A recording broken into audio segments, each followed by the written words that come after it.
अस्सलाम वालेकुम, मैं हूँ शाहजेब खानजादा। आज दो ऐसी खबरें सामने आई हैं जो मुस्तकबिल के कौमी और सियासी मंजरनामे पर दूररस असरात मुरत्तिब करेंगी। एक तरफ चेयरमैन नैब की मुद्दत मुलाजमत में तौसी और दोबारा तैनाती के हवाले से सदारती ऑर्डिनेंस सामने आया है, जबकि दूसरी तरफ पाक फौज में अहम तकरूरियां और तबादले हुए हैं, जिनमें नए DG/ISI की तब्दीली भी शामिल है।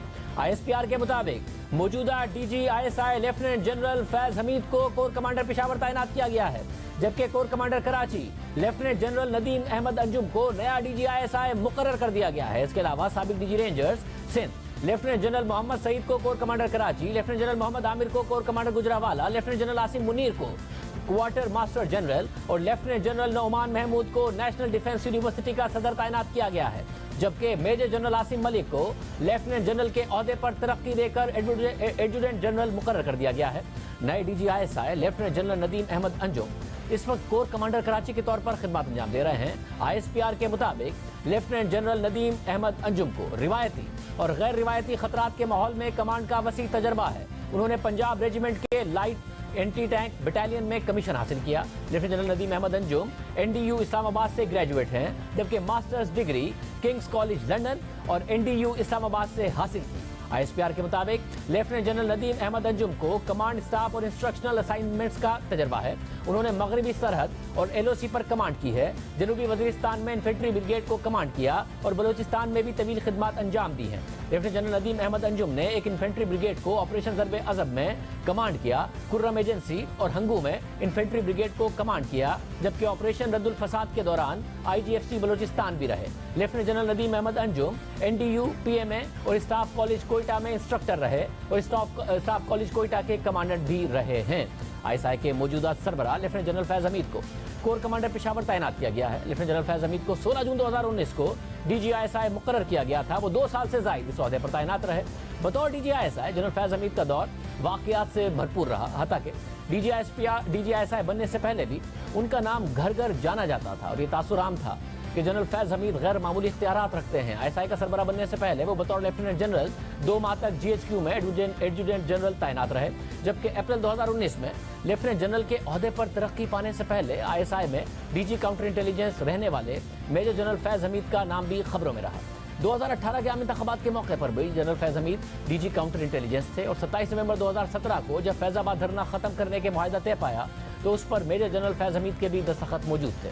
लेफ्टिनेंट जनरल फैज हमीद अब पेशावर कोर कमांड करेंगे और कोर कमांड करना आर्मी चीफ बनने के लिए रिवायती तौर पर एक ज़रूरी अहलियत समझी जाती है। नवंबर 2022 में army chief general Qamar Javed Bajwa की रिटायरमेंट के मौके पर lieutenant general Faiz Hamid seniority list में 4थे नंबर पर होंगे, यानी आर्मी चीफ बनने के उम्मीदवारों में शामिल होंगे, क्योंकि रिवायती तौर पर वज़ारत दिफा वज़ीर आज़म को 4 सीनियर मोस्ट लेफ्टिनेंट जनरल्स के नाम तजवीज़ करती है, मगर वज़ीर आज़म की सवाबदीद है कि वो किसे चीफ ऑफ आर्मी स्टाफ मुकर्रर करते हैं। नए DG/ISI lieutenant general Nadeem Ahmed Anjum का नाम इस ओहदे के लिए कुछ दिनों से खबरों में था और आज बाकायदा इसका ऐलान किया गया है। जनरल नदीम अंजुम एक ऐसे वक्त में ISI की कमान संभाल रहे हैं जब अफगानिस्तान से हाल ही में गैर मुल्की अफवाज का इंखला हुआ है। तालिबान वहाँ पर एक बार फिर बरसर इख्तिदार हैं और दूसरी जानिब कलअदम तहरीक तालिबान पाकिस्तान में दहशतगर्दी की कार्रवाइयों में इजाफा हुआ है और वज़ीर आज़म इमरान खान ये बयान दे चुके हैं कि हुकूमत कलअदम तहरीक तालिबान पाकिस्तान से बातचीत कर रही है और वज़ीर आज़म इमरान खान कह चुके हैं कि हथियार डालने की सूरत में हम तालिबान के ग्रुप्स को माफ़ कर देंगे और वो आम शहरी बन जाएंगे। दूसरी जानिब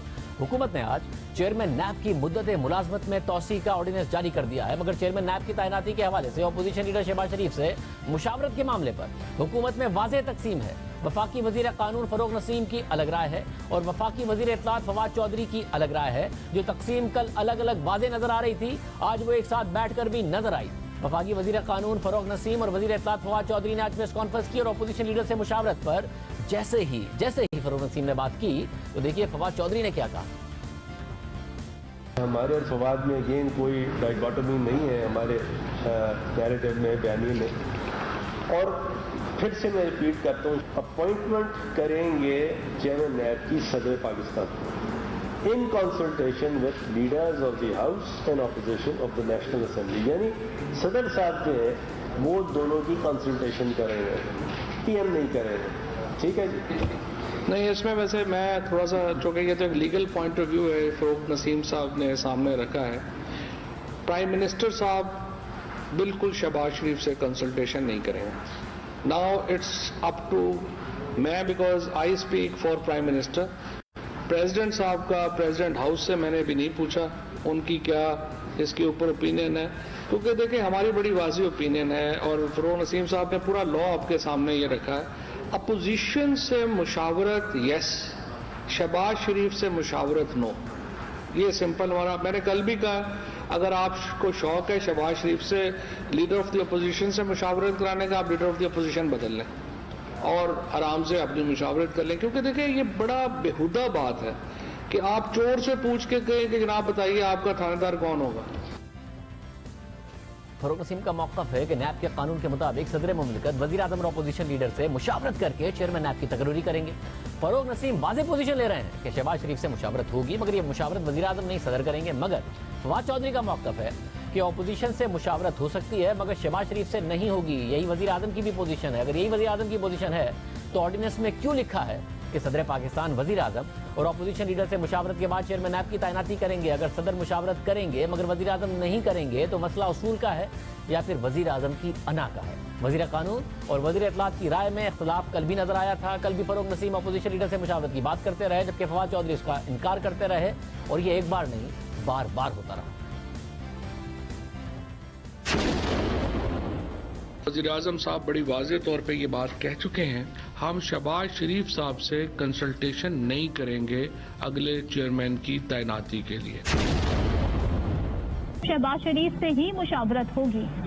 जी हाँ, ऐसे ही है, उनसे कंसल्टेशन किया जाएगा। अगर कानून ये कहता है कि लीडर ऑफ अपोजिशन से मुशावरत करनी है तो फिर करनी है। बड़ा फैसला हुआ। पहले तो फवाद चौधरी साहब ने प्रेस कॉन्फ्रेंस की कि अपोजिशन लीडर से कतई तौर पर मुशावरत नहीं होगी। फिर आपने मीडिया से गुफ्तगू की कि फैसला हुआ है अब कि मुशावरत होगी और तहरीरी तौर पर होगी। फिर अटॉर्नी जनरल साहब का बयान आया, उन्होंने भी आपकी बात की ही आप वाली बात की कि हाँ जी मुशावरत होगी।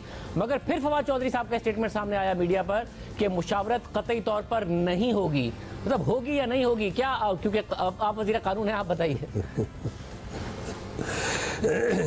मेरे हिसाब से तो होगी। तक ये तकसीम वाज़ेह है, आसाद बैठकर भी नजर आई। हुकूमत ने आज ऑर्डिनेंस के जरिए चेयरमैन नैब की मुद्दत मुलाजमत में तौसी कर दी है और जब तक नए चेयरमैन नैब की तैनाती नहीं हो जाती उस वक्त तक मौजूदा चेयरमैन नैब ही ओहदे पर बरकरार रहेंगे। चेयरमैन नैब की तैनाती के लिए मुशावरती अमल पर अब भी तनाज़ा है, हुकूमत में कन्फ्यूजन है। और अगर ये मुशावरती अमल शुरू भी हो जाता है और इसके बाद सदर मुमलिकत वज़ीर आज़म और अपोजिशन लीडर से मुशावरत के बाद किसी नतीजे पर नहीं पहुँचते तो फिर ये मामला पार्लिमानी कमेटी के पास चला जाएगा। पार्लिमानी कमेटी फैसला करेगी। उस वक्त तक मौजूदा चेयरमैन नैब ही चेयरमैन नैब रहेंगे। और अहम बात यह है कि हुकूमत ना सिर्फ मौजूदा चेयरमैन नैब की मुसलसल तारीफें कर रही है बल्कि बार बार कह रही है कि वो नए चेयरमैन के लिए मौजूदा chairman NAB justice Javed Iqbal के नाम पर भी गौर कर रही है। इस हवाले से आज हुकूमत ने नैब तरमीमी ऑर्डिनेंस जारी कर दिया है और इस ऑर्डिनेंस के मुताबिक नैब का एक चेयरमैन होगा जिसे सदर वज़ीर आज़म और अपोजिशन लीडर से मुशावरत के साथ तैनात करेंगे। और अगर चेयरमैन नैब के नाम पर इत्तफाक नहीं होता तो वज़ीर आज़म और अपोजिशन लीडर की तरफ से दिए गए मुजवज़ा नामों को सदर पार्लिमानी कमेटी के पास किसी भी एक नाम की बतौर चेयरमैन नैब मंजूरी के लिए भेज देंगे। ऑर्डिनेंस के मुताबिक पार्लिमानी कमेटी की तश्कील कौमी असम्बली के स्पीकर करेंगे, जिसमें 50% अरकान हुकूमती और 50% अरकान अपोजिशन की नामजदगी बेंचेस की अददी अक्सरियत की बुनियाद पर मुतल्लिका पार्लिमानी लीडर्स करेंगे। ऑर्डिनेंस के मुताबिक पार्लिमानी कमेटी की मजमूई तादाद 12 अरकान पर मबनी होगी, जिसमें 1/3 अरकान सेनेट से भी होंगे। और अगर इस मौके पर कौमी असम्बली तहलील होती है तो पार्लिमानी कमेटी के तमाम अरकान सेनेट से होंगे। हुकूमती ऑर्डिनेंस में नैब चेयरमैन की मुद्दत में तौसी की इजाजत भी दे दी गई है। ऑर्डिनेंस के मुताबिक चेयरमैन नैब 4 साल के लिए अपने ओहदे पर रहेंगे और उन्हें ओहदे से इन ग्राउंड्स के अलावा नहीं हटाया जा सकता जो ग्राउंड सुप्रीम कोर्ट के जज को हटाने के लिए मौजूद हैं। और ओहदे से हटाने के लिए फोरम भी सुप्रीम जुडिशल काउंसिल के अलावा कोई और नहीं होगा।